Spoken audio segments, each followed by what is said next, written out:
साथियों, नमस्कार। साथियों, इसके पहले हमने अपने YouTube चैनल पे आपको गुणा किन बच्चों को सिखाना चाहिए, इसकी हमने आपको जानकारी दिए थे।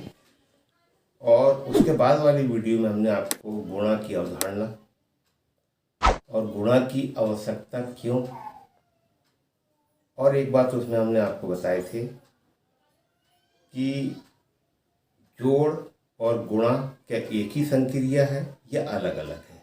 हमने आपको इसकी जानकारी दिए थे। और आज हम जो आपके सामने जो वीडियो लेकर आए हैं वो हमने आपके लिए फिर से गुणा की अवधारणा, क्योंकि हमने गुणा की अवधारणा सिर्फ आपको बताए थे, मगर उस अवधारणा को ध्यान में रखते हुए हम अपने प्राइमरी के बच्चों को वो गुणा हम किस प्रकार से बताएं, किस प्रकार से हम उसकी जानकारी देंगे, आज हम उस संबंध में आपसे चर्चा करेंगे। जो हमारे जो गुणा की जो अवधारणा है, जो हमारी कक्षा तीसरी से चालू होता है, तो हम तीसरी के बच्चों को हम किस प्रकार से इस गुणा की संक्रिया को समझाएंगे। तो चलिए साथियों, आज मैं आपको उस गुणा के बारे में जानकारी दूंगा। तो साथियों, हम प्राथमिक शाला के बच्चों को गुणा की जो हम प्रक्रिया जो उनको हम समझाने वाले हैं, उसमें हमको कुछ बातों का ध्यान रखना चाहिए। सर्वप्रथम कि जब हम गुणा की अवधारणा जब हमने बच्चों को बताए कि किसी भी संख्या में उसी संख्या को जब बार बार जोड़ा जाता है तो उसको हम गुणा कहते हैं। इस परिभाषा को बताने के बाद हम वस्तुओं से गुणा की अवधारणा को कैसे स्पष्ट करेंगे। तो वस्तुओं से हमको जब गुणा की अवधारणा को स्पष्ट करना है तो साथियों, यहाँ पे हमको एक बात ध्यान रखना चाहिए कि हम उन वस्तुओं का उपयोग करें जो बच्चा उसको जानता है, उससे परिचित है और उस वस्तुओं के साथ में ज़्यादा रहता है। क्योंकि परिचित वस्तुएं उसकी बहुत सारी होती है, मगर जो उसके आसपास हो, जिसका वो उपयोग करता है, हम ऐसी वस्तुओं का यहाँ पे हम प्रयोग करेंगे और उसको हम माध्यम बना के बच्चों को गुणा की प्रक्रिया को समझाएंगे। दूसरी बात, जब हम पहली बार बच्चों को गुणा की जानकारी दे रहे हैं तो यहाँ पर एक बात का और हमको ध्यान रखना है कि हमें एक अंक में एक अंक का गुणा ही हमको बताना चाहिए। तो ये दो बातें हो गई। और तीसरा कि हम कम से कम जब पहली बार जब हम बच्चों को गुणा की अवधारणा से जोड़ रहे हैं तो हम 2 से लेके 5 तक के पहाड़े के बारे में हम उनको जानकारी दें और उसी से संबंधित हम गुणा की जानकारी उन्हें बताएं। जैसे मान के चलो कि हमको बच्चों की गुणा की अवधारणा के बारे में स्पष्ट करना है। जैसे मेरे हाथ में ये पेंसिल है और इस पेंसिल को, क्योंकि बच्चा इन पेंसिल से परिचित है क्योंकि वो उसके बैग में होता है और इससे ये बहुत ज़्यादा उपयोग भी करता है, ऐसी वस्तु का हम प्रयोग करें। जैसे मान के चलो कि मुझे 4 बच्चों को 3-3 पेंसिल देना। जैसे कि मान के चलो कि 4 बच्चों को मैं 3-3 पेंसिल दे रहा। जैसे मैंने पहले बच्चे को दिया 3 पेंसिल, उसके बाद मैंने दूसरे बच्चे को भी दिया 3 पेंसिल, उसके बाद तीसरे बच्चे को भी मैंने दिया 3 पेंसिल और ये चौथे बच्चे को भी मैंने दिया 3। क्योंकि हम यहाँ पे उनको गुणा की अवधारणा से जोड़ रहे हैं, गुणा के बारे में बता रहे हैं कि गुणा क्या होता है। क्योंकि हमने बार बार उनको एक बात बताया कि किसी भी संख्या में उस संख्या को बार बार जोड़ने की क्रिया को हम गुणा कहते हैं। तो जब हम गुणा कहते हैं तो हम सबसे पहले जब हम उनको इसकी जानकारी दें तो हम पहले जोड़ की जानकारी दें, उसको जोड़ के संबंध में बताएं, फिर उसको हम गुणा की अवधारणा से वो स्पष्ट करें। तो यहाँ पर हमने पहले बच्चे को 3 पेंसिल दे दिया है, दूसरे बच्चे को 3 पेंसिल दे दिया है, तीसरे बच्चे को 3 पेंसिल दे दिया है और चौथे बच्चे को पेंसिल दे दिया है। तो मैंने कितनी पेंसिल दिया, मैंने कितनी पेंसिल दिया। तो जैसे मान के चलो कि मैंने पहले बच्चे को ये 3 पेंसिल दिया, इसके बाद ये दूसरे बच्चे को मैंने 3 पेंसिल दिया, फिर मैंने ये तीसरे बच्चे को 3 पेंसिल दिया और ये चौथे बच्चे को मैंने 3 पेंसिल। अब हम देखते हैं कि कितनी पेंसिल हुई। तो हमने पहले बच्चे को दिए 3 पेंसिल, दूसरे बच्चे को दिए हमने 3 पेंसिल, तीसरे बच्चे को दिए हमने 3 पेंसिल, और उसके बाद हमने चौथे बच्चे को भी दिए 3 पेंसिल। पहले बच्चे को 3, दूसरे को 3, तीसरे को 3, चौथे को 3, तो कुल कितनी पेंसिल हुई।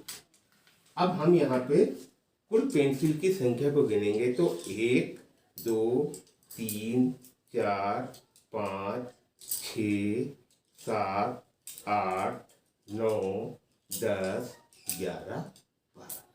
कहने का मतलब ये है कि जो 3 पेंसिल दी गई थी 4 बच्चों को, वो कुल कितनी पेंसिल हुई, 12 पेंसिल हुई।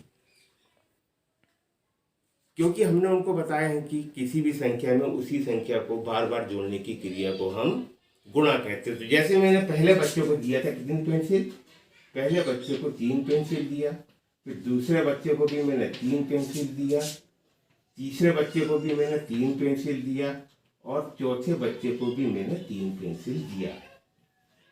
अब यहाँ पे जोड़ेंगे 3 और 3 6 और 3 9 और 3 12। तो कुल हमने पेंसिल की जो संख्या दिए हैं, ये हमने 12 पेंसिल दिए। इस प्रकार से हम बच्चों को बताएं कि किसी भी संख्या में उसी संख्या को जोड़ने की क्रिया को हम गुणा कहते हैं। इसके बाद हम दूसरा उदाहरण और आपको बताते हैं।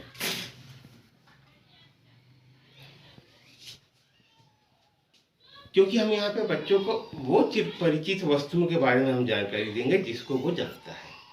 जैसे मान के चलो कि मुझे प्रत्येक बच्चे को 2 रबर देना है, तो मैंने ये पहले बच्चे को 2 रबर दिया, ये दूसरे बच्चे को भी मैंने 2 रबर दिया, और तीसरे बच्चे को भी मैंने 2 रबर दिया, और ये चौथे बच्चे को भी मैंने 2 रबर दिया। मैंने प्रत्येक बच्चे को, पहले बच्चे को 2, दूसरे बच्चे को 2, तीसरे को 2 और चौथे को 2, कुल मिला के मैंने कितने रबर बच्चों को बांटा।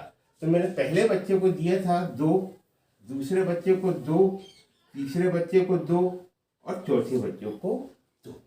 तो कुल मिला के मैंने कितना दिया, तो 1 2 3 4 5 6 7 8, ये 8 मैंने रबर बच्चों को दिया। तो कहने का मतलब कि मैंने पहले बच्चे को कितना दिया, 2, दूसरे बच्चे को भी 2, तीसरे बच्चे को भी 2 और चौथे बच्चे को भी 2।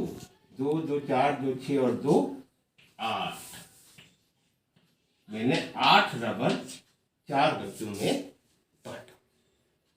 तो साथियों, इस प्रकार से हम गुणा की जो अवधारणा है कि किसी भी संख्या में उसी संख्या को जोड़ने की क्रिया को हम गुणा कहते हैं, इस बात को हम स्पष्ट कर रहे हैं। ये तो एक बात हो गई, एक तरीका हो गया। क्योंकि हम पहली बार बच्चों को यदि हम गुणा सिखा रहे तो पहले हम उनको जोड़कर ही एक तरीका बताएं। इसके बाद हम दूसरे तरीके से, यह हमारा पहला तरीका हुआ, और दूसरा जो हमारा जो तरीका है, रेखीय विधि से हम बच्चों को समझा सकते हैं। ये रेखीय विधि भी बहुत अच्छी विधि है। यदि हम इस विधि का भी प्रयोग करें तो बच्चे बहुत आराम से गुणा करना सीख जाते हैं। रेखीय विधि के अनुसार हम जब गुणा करेंगे तो हमने 4 बच्चों को पेंसिल दिया था, 3 3 3 3। हमने 3 पेंसिल दिया था प्रत्येक बच्चे को। हमने कितनी पेंसिल, रेखीय विधि। अब हम आपके सामने दूसरी जो बात रख रहे हैं वो है हमारी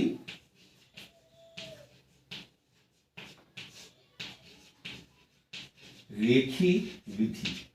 मतलब रेखा के द्वारा हमको बच्चों को स्पष्ट करना है कि हमने उसको कितनी कितनी पेंसिल दे रहे हैं। जैसे कि मुझे प्रत्येक बच्चे को कितनी पेंसिल बांटना है,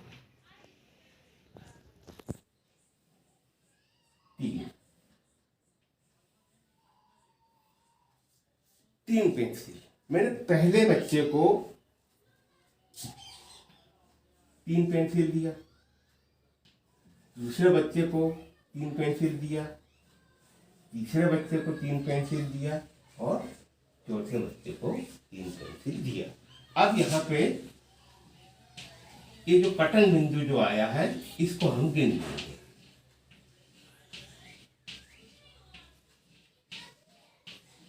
1 2 3 4 5 6 7 8 9 10 11 12। तो कुल हमने कितने दिए? हमने 12 पेंसिल यहाँ पर दिए। रेखीय विधि के अनुसार हम समझा सकते हैं। इसके बाद 2 धन 2 धन 2 धन 2 हमने रबर भी 4 बच्चे को बांटा है। तो मान के चलो कि यहाँ पे रबर के बारे में बात करें तो हमने रबर एक बच्चे को हम 2 रबर दे रहे हैं। हमने पहले बच्चे को दिए, ये दूसरे बच्चे को दिए, ये तीसरे बच्चे को दिए और ये हमने चौथे बच्चे को दिए। अब यहाँ पे जो कटन बिंदु जो आया है इस पे हम इस प्रकार का गोला लगा देंगे और बाद में हम इसको गिनेंगे कि हमने कितने रबर दिए। तो 1 2 3 4 5 6 7 8। तो हम यहाँ पे लिख सकते हैं कि हमने 8 रबर बच्चों को बांटा।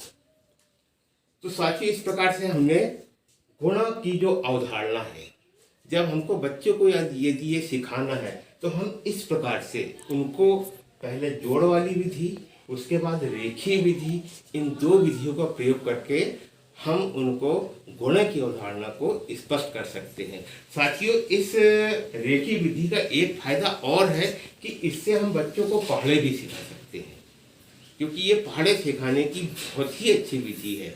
अब हम तीसरा जो हमको जो गुणा एक्चुअली जो उनको सिखाना है उसके बारे में अब हम बात करते हैं। तो साथियों अभी हमने आपको 2 विधि बताया। पहली गुणा की अवधारणा को स्पष्ट करने के लिए वस्तुओं से हम बच्चों को किस प्रकार से गुणा की अवधारणा को स्पष्ट करेंगे, तो ये हमने आपको तरीका बताया कि 3 पेंसिल जो हमने बच्चों को दिए थे और जो हमने रबर बांटे थे, इस प्रकार से हम गुणा की अवधारणा को स्पष्ट कर सकते हैं। और दूसरा हमारा रेखीय विधि से भी हम गुणा की अवधारणा को स्पष्ट कर सकते हैं और बच्चों को बता सकते हैं। और ये दोनों विधि हमारी जोड़ने से संबंधित है। जोड़ के बारे में हम गुणा की अवधारणा को स्पष्ट किया।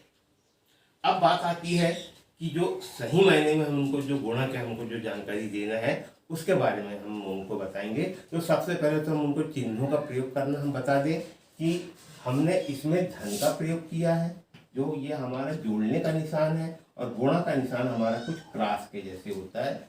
हमको इस क्रॉस के बारे में ध्यान देना। अब हमने जो पेंसिल जो बच्चों को बांटा था, कहने का मतलब क्या है ये कि अगर हम पेंसिल के बारे में बात करें तो ये है 3 गुना 4, क्योंकि हमने 3 पेंसिल 3 गुना 4 हमने बांटे हैं। तो कहने का मतलब ये है कि 3 गुणे 4, 3 चौके, यहाँ पे हमने 12 पेंसिल हमने बच्चों को दिया है। इस प्रकार से हम बच्चों को बता सकते हैं। और साथियों इसके पहले हमने जो आपको पहाड़े की जो गतिविधि जो हमने आपको बताए थे, और सभी पहाड़े हमारे इसी प्रकार के लिखे हुए थे। यदि हम इस प्रकार से यदि हम बच्चों को बताते हैं तो ये जो गुणा जो बच्चों को हम करके बता रहे हैं इसको वो आसानी से सीख जाएगा। इसके बाद हमने इसी प्रकार से जो रबर बच्चों को दिए थे, तो जो रबर हमने दिए थे वो दिए थे 2 गुना 4। कहने का मतलब कि 2 रबर हमने 4 बच्चों को दिया था, तो 2 गुना 4। कहने का मतलब क्या हुआ, ये 2 गुणित 4 बराबर 8 रबर हमने बच्चों को बांटा था। इस प्रकार से हम बच्चों को जो गुणा की जो अवधारणा है, गुणा के बारे में जो जानकारी है, ऐसे हम 3 स्टेप में हम बच्चों को यदि हम बताएंगे तो निश्चित रूप से वो गुणा को सीख जाएंगे। क्योंकि मैंने आपको पहले बताया, जब हम प्रारंभिक गुणा की अवधारणा को जब हम बच्चों को बता रहे हैं तो हमको ये बात का ध्यान रखना है, मैं फिर से आपको बता दे रहा हूँ कि सबसे पहले हम वस्तुओं से हम उनको गुणा की अवधारणा को स्पष्ट करें। रबर ले ले, हम पेंसिल ले ले, हम पेन ले ले, ऐसी चीज़ें ले जो उनके पास उसी समय उपलब्ध हो या जिसको वो जानता हो, क्योंकि हम जो वस्तु को जानते हैं अगर उससे हम अवधारणा को स्पष्ट करेंगे तो बच्चों के दिमाग में वो बात बहुत जल्दी बैठ जाएगी। दूसरी बात मैंने बताया था कि जब भी हम गुणा की अवधारणा स्पष्ट कर रहे हैं तो एक अंक में एक अंक का गुणा हम बच्चों को बताएं तो वो बातें उनको जल्दी से समझ में आ जाएगी। दूसरी बात मैंने आपको रेखी विधि से बताया था, अगर ये विधि का भी हम प्रयोग करें तो बच्चा इससे भी अपने आंसर को बहुत जल्दी निकाल लेता है।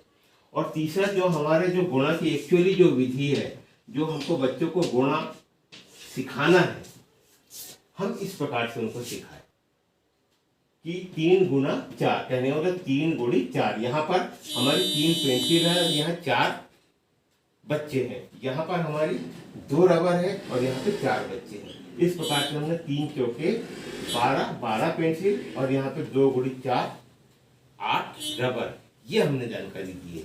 तो साथियों आज के लिए इतना ही। आने वाली वीडियो में हम आपको गुणा की और जानकारी देंगे, क्योंकि ये हमारा पूरा पैकेज है, एक सीरीज है जो हमने अभी आपके सामने 2 वीडियो पहले प्रसारित कर दिए थे और ये हमारा तीसरा वीडियो है। इसके बाद गुणा के हम और भी आपके सामने वीडियो लेकर आएंगे जो आपको एक नई दिशा जरूर देंगे। तो साथियों आज के लिए इतना ही, धन्यवाद।